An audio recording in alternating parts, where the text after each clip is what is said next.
Prologue. The Split.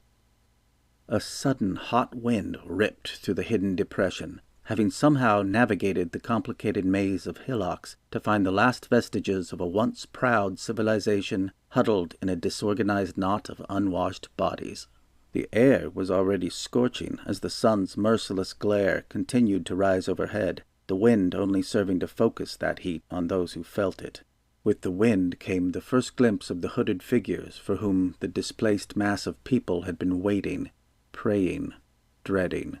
The mounted procession snaked into the midst of the nervous onlookers, finally coming to a halt, and then even the wind stilled in anticipation of the meeting that had long been preordained.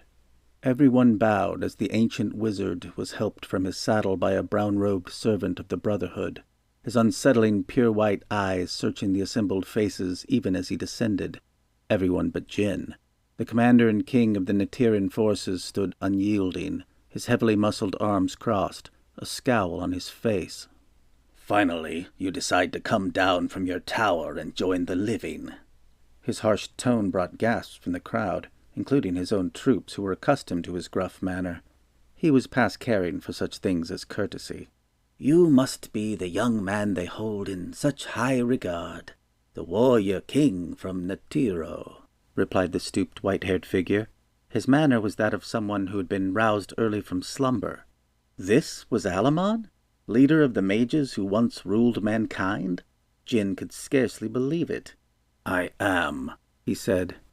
"You have done well to bring your people so far. May the great thoughts fill you with their wisdom." When Alamon spoke, Jin could not help but feel the weight of more than one presence behind his words. It was a sensation both disturbing and oddly comforting. "The thoughts have abandoned us," he pushed on with the recklessness of a man who had recently seen everything he loved ground to dust. "That is why we must turn to you, strangers, in our time of need. We seek vengeance on the beasts that destroyed our homeland. Can you grant us that, or have you come to watch us die?" No one dared disturb the silence as Alamon, who the other wizards called father, contemplated his words. "Walk with me, king," came the father's reply. Alamon held out an unsteady arm for Jin, who took it grudgingly and helped the wizard forward. Soldiers parted for them as they ascended to the crest of a small rise surrounded by makeshift fortifications that had been thrown up to guard against the bloodthirsty horde that would soon come to eradicate them.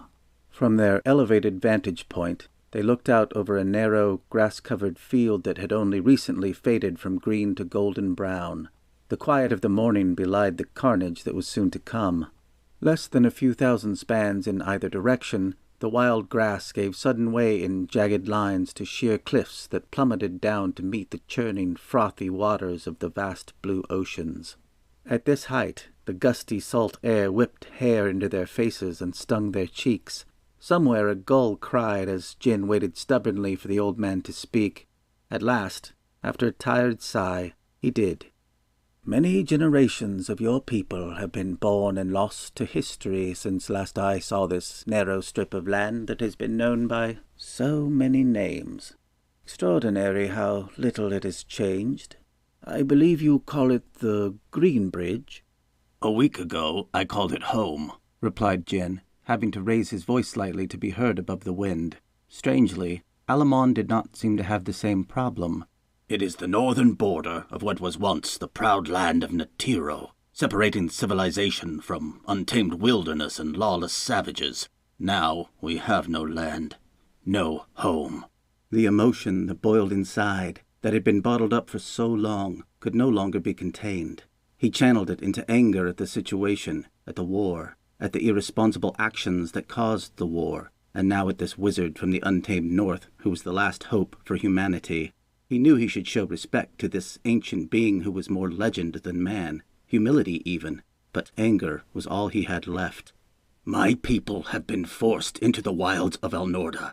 The powerful nations of Sidion are no more than a memory. Our once great cities are burned to the ground, the soil poisoned to ensure they are never rebuilt, as if we will ever have the strength to do so.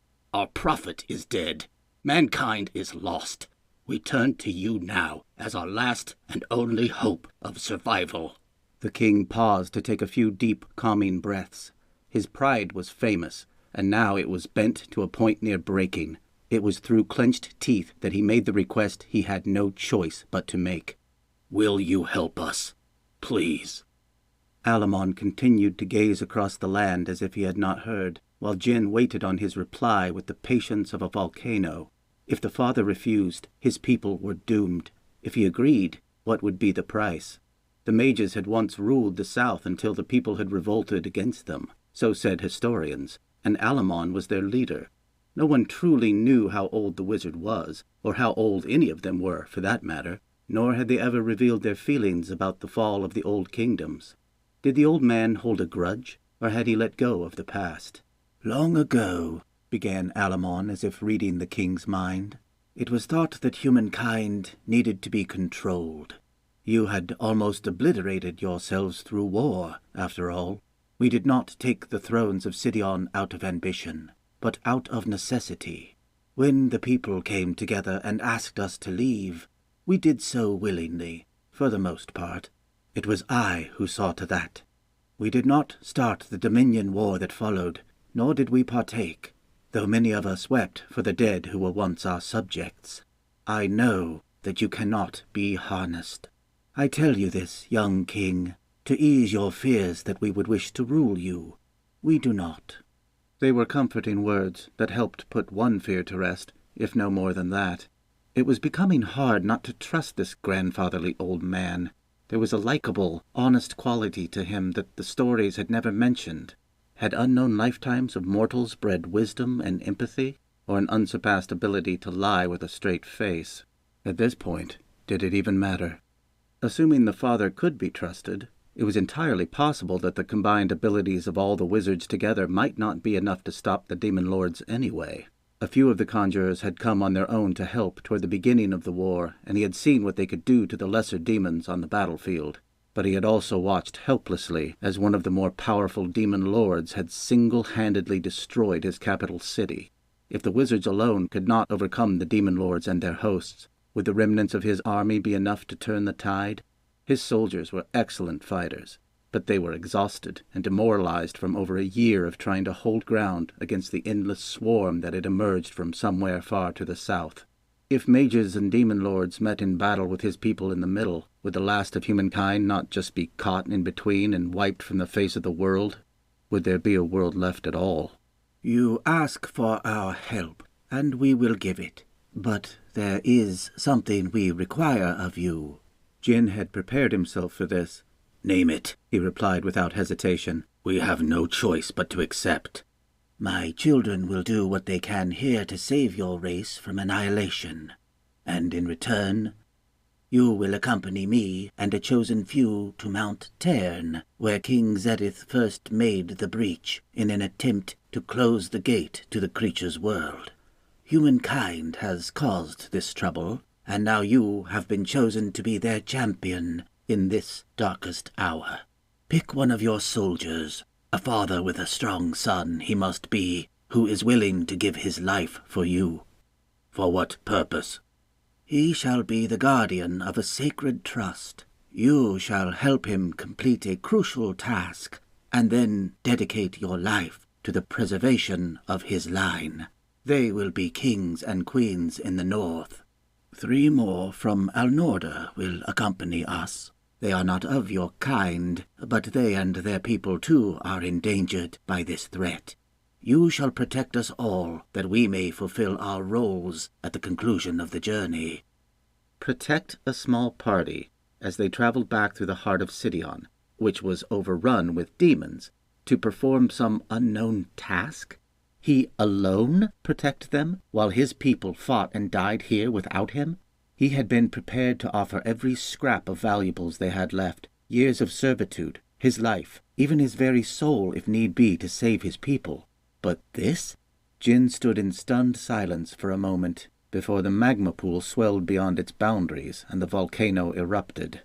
"You would send me on a suicide mission with one of my men, 3 savages, and a bent old wizard who can barely set his horse to save us?" You have been holed up in your tower in the lake for too long, old man. If this is our last hope, then we are lost. I would have to be more than human to do this thing." Jin noticed that the remaining mages, 11 in all, had silently joined them, closing in to form a circle around Alamon and himself. The father looked at him squarely, unperturbed by his outburst. "That is why I have come for you, King, to make you more than human." One of the wizards produced a long wooden staff with metallic blades the shape of crescent moons on both ends, smaller blades that mimicked them curving in toward the center of the larger crescents, and handed it to Alamon. The wood was banded with silvery metal, looping out in 2 places to form protective handguards. It was the most beautiful weapon Jin had ever seen, and by far the most frightening. The father held the gleaming weapon parallel to the ground, offering it to him. "From this day forward, you shall no longer be Jin the Artanelion, King of Netiro. By will of the great thoughts, I name you the Protector, champion to the races of our world, guardian of a line of kings, and splinter in the collective mind of the jealous thoughts. This is the salvation that I, Alamon, offer you." Jin hesitated, disbelief warring with desperation. Having already committed himself to doing whatever it took to save those of his people who were left, mere thousands where there had once been hundreds of thousands, he had no choice but to go along with what had to be a farce. The old man sounded so sure of himself, as if this had somehow been Jin's destiny all along. What could it hurt to take the weapon? The blades reflected the rays of the midday sun, causing them to glow seductively. The weapon called to him, drawing him in. Slowly, he reached forth and gripped the shaft firmly in both hands. Pain shot into his arms, causing him to convulse. He tried to let go, but could not. Something foreign invaded his body, embedding itself in his very tissue until every fiber felt as though it were on fire. Screaming, he fought the intrusion with all his might. It was not nearly enough. Physical strength and his internal will were equally as inconsequential against the power that gripped him. Muscles turning to water, he collapsed in a heap. Then the presence went for his mind, and it exploded.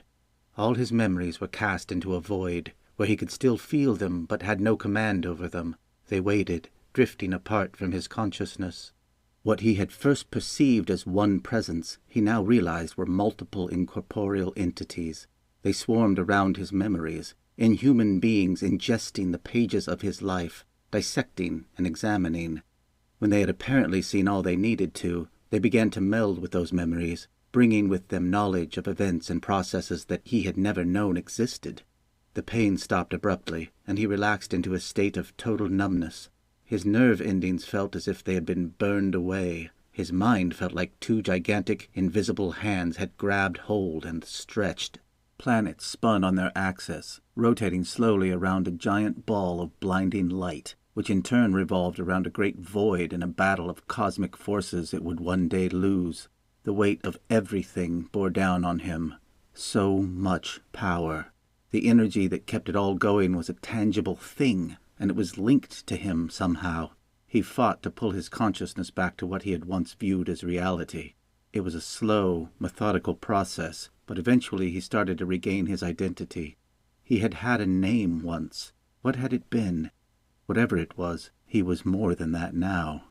Opening his eyes, slowly and through great resistance, he realized that he was lying on his back. He tried to move, but his limbs were heavy.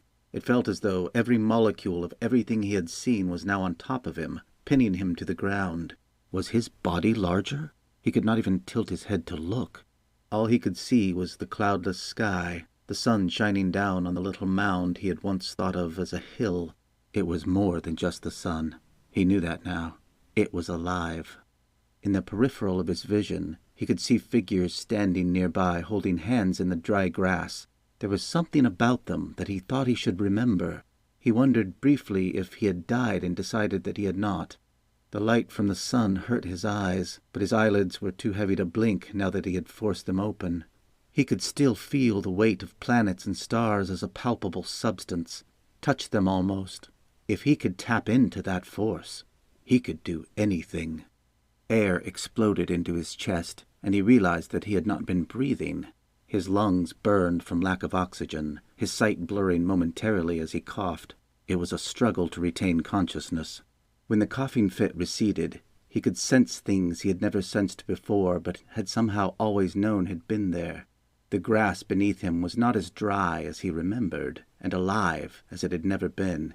He could sense the millions upon millions of tiny life forms that lived there. They covered the ground like a living, seething blanket. They were on him, too, he knew, slowly eating at him, but his skin was growing fast enough to keep them at bay. All of his senses were clearer. He smelled the withered blossoms from the scattered trees on the other side of the hill, and the dung from the horses tethered in the nearby camp.